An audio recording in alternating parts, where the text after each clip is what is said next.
Hi guys, today me and you are going to talk about the perfect macronutrients for cutting. I'm gonna run you through 3 steps, simple steps on how to find out the right macronutrients for your cutting phase.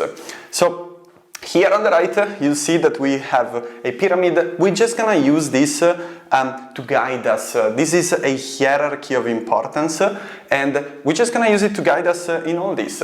But let's get to it. Before we get into the 3 steps on how to find out the right macronutrients for your cutting phase, we need to have a look at what's important and where macronutrients actually locate in terms of the hierarchy of importance.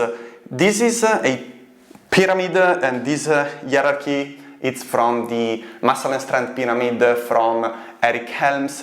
It's a great resource, go and check it out. We're not going to discuss in details consistency, energy balance, micronutrients, nutrient timing and supplement, but we can see that macronutrients are actually coming after consistency and energy balance.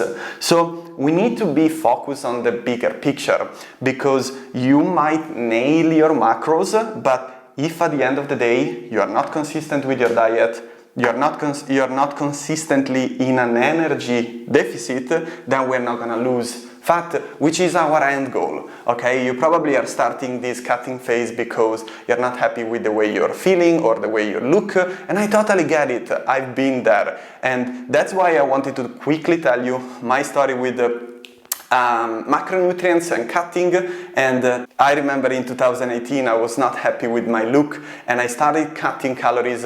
I had this perfect macronutrients ratio on MyFitnessPal, all planned out, and I remember I would follow it for 6 days a week, sometime even for 2 weeks straight, but then it would come that occasion where, I don't know, my girlfriend at the time would cook a tiramisu and I didn't want to skip that. So on that day I would actually struggle to follow my macronutrients, and that is not good. You want to include into your plan all the stuff that you like and all the stuff that you know that you're going to be consistent with. And today we're going to have a look at the perfect macronutrients for cutting. So the step number 1 is setting the right amount of protein. Now if you're trying to lose fat, what you need to understand is that your requirements are different from a person who is trying to just maintain his health. Now, if you are familiar with the documentary What the Health, in the documentary a doctor say that you don't actually need protein in order to be healthy, and probably a man would need between 40 and 50 grams. And this might be true, because for health you don't need more than 0.8 to 1 gram per kilo of body weight. But if we are trying to lose fat and maximize muscle mass retention, so basically you want to remove fat and keep your muscle and look nice and toned, then this requirement will go up. Now, here is the catch. You might be eating already less than this amount, okay? So if you are looking at this video and you see that actually the right amount of protein per kilo of body weight for someone who is trying to lose fat and keep muscle goes up, and it goes up to 1.6, 2.2 grams per kg of body weight. So 1.6 to 2.2 grams per kg of body weight. If you're looking for health, it's 0.8 to 1. So what if you see this video and you think, okay, I'm just gonna shot for 2.2, but actually you are eating 1 gram per kilo of body weight. So that's a massive jump, and that's why many people who are trying to lose fat, they struggle because they force those protein into their diet, but they can't actually follow it. So they think they are aiming for 2.2 grams, but actually what they can do now is perhaps 1.3, or perhaps is 1. Or perhaps you can easily, you like eating high protein food already, and you might aim for 1.6. So my suggestion here on the step 1, when looking at these values, okay? Use them, but look as well at your current situation. Have a look, take a couple of days food journal, have a look at how many protein you are eating right now, and compare this to this value. If you are way below this number, don't worry about it. What you can do is every week just increase your daily protein up until you reach this number without feeling like you are forcing those protein into your diet. And you might ask yourself, why, Francesco, do I need so many protein? Actually, I just want to lose fat. I don't want to look like a bodybuilder. I don't want to have huge arms and veins everywhere. Now, this is the main mistake that people do. You see those people that goes to the gym and they run for like 2 hours and then they go home and they only eat vegetables or like mini salads with like a tiny bit of seeds and they overly restrict with their calories. They will never look the way they want. Now, the reason why that happens is because protein is important for 3 main reasons. Protein helps us retaining more muscle. So when we lose fat, we retain all the muscle we have, having that look tone and athletic that we want. And protein also help us in other 2 ways. They help us feeling full, because the difference between 100 calories from chicken and 100 calories from, let's say, a donut is that the 100 calories from chicken will make us feel much more full, and also the 100 calories from chicken will be harder to digest compared to the donut. So the protein have a higher thermogenic effect compared to carbohydrates and fat. So our body will basically have to work harder in order to digest them, which is a triple advantage of keeping the protein high when we are trying to lose fat and retain muscle. Having said that, let's have a look at the step number 2. And the step number 2 is finding the right ratio between carbohydrates and fat. Now, if you're familiar with the term flexible dieting, then you know that between all the existing diet, when calories and protein are matched, there is actually no difference between diet in terms of efficacy of fat loss. So you can take the nutritional approach that you like, having a calories goal, having a protein goal, and the ratio between carbohydrates and fat is not gonna change the result of your diet. Now, keep this in mind. Consistency. How is that going to look in terms of consistency when you have entirely freedom in terms of carbohydrates and fat, and your only goal is to reach protein and calories at the end of the day? Well, in my eyes, it's going to look very, very good for many people. So it's good that you have some specific values in terms of carbohydrates and fat. Just keep in mind, if you don't follow those for one day, it's not going to change. It's not going to make a huge difference. So we can actually think about our goal, cutting fat and keeping muscle, so retaining all the muscle mass. In order to retain muscle mass, we know for sure that one of the 2 tools in our arsenal that we can use is resistance training and the protein balance at the end of the day.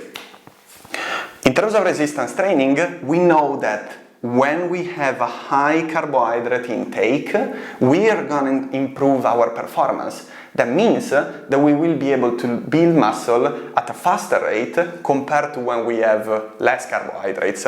So we can use that and we can cap the fat, okay? And I'm telling you this, between 0.6 and 1 gram per kg of body weight.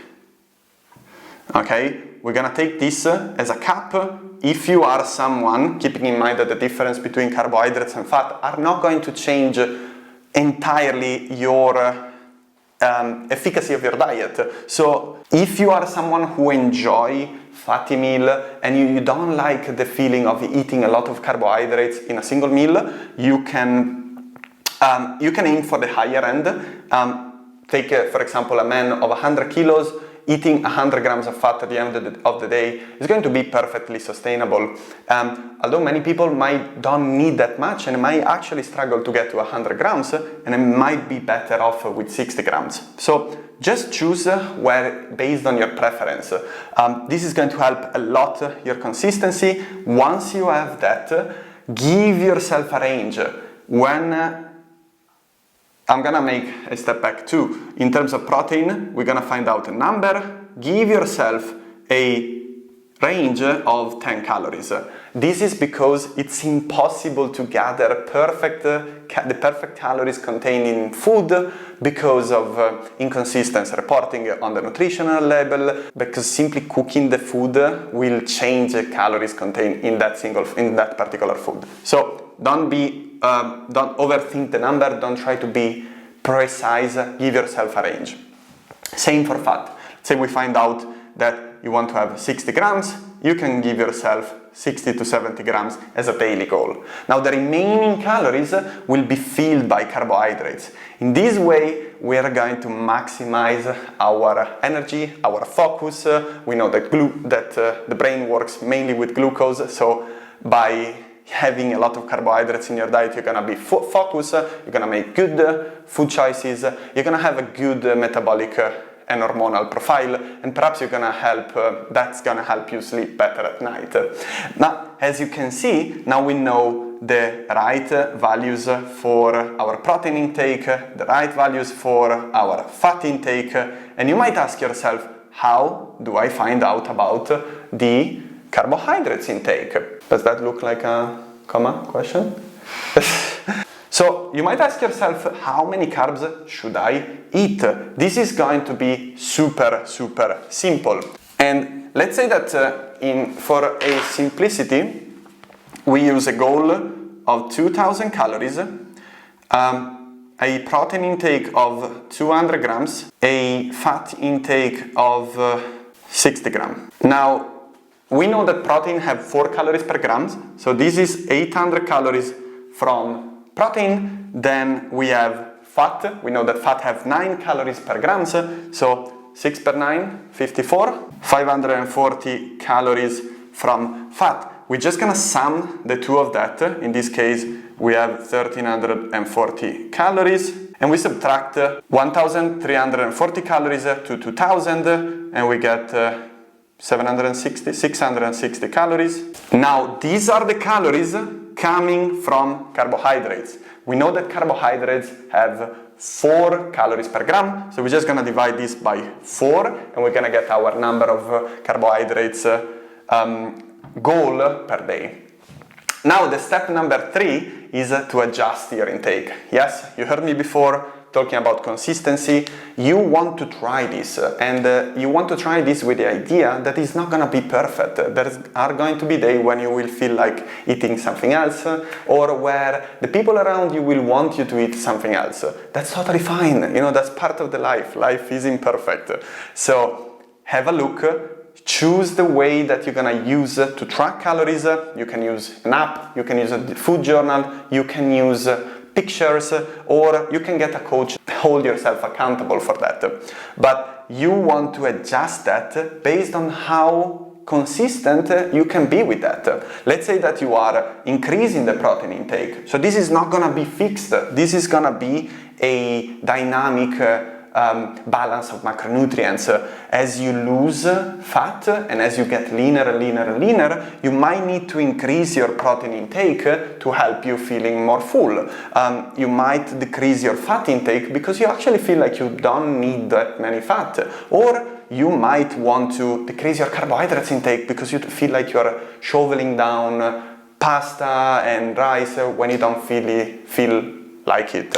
So for today is everything. In other videos, we are going to talk about consistency, energy balance, micronutrients, nutrient timing, and supplement for cutting. So make sure that you subscribe to the channel and activate the notification. If you enjoyed this video, make sure that you share it with a friend too, and we're going to talk soon.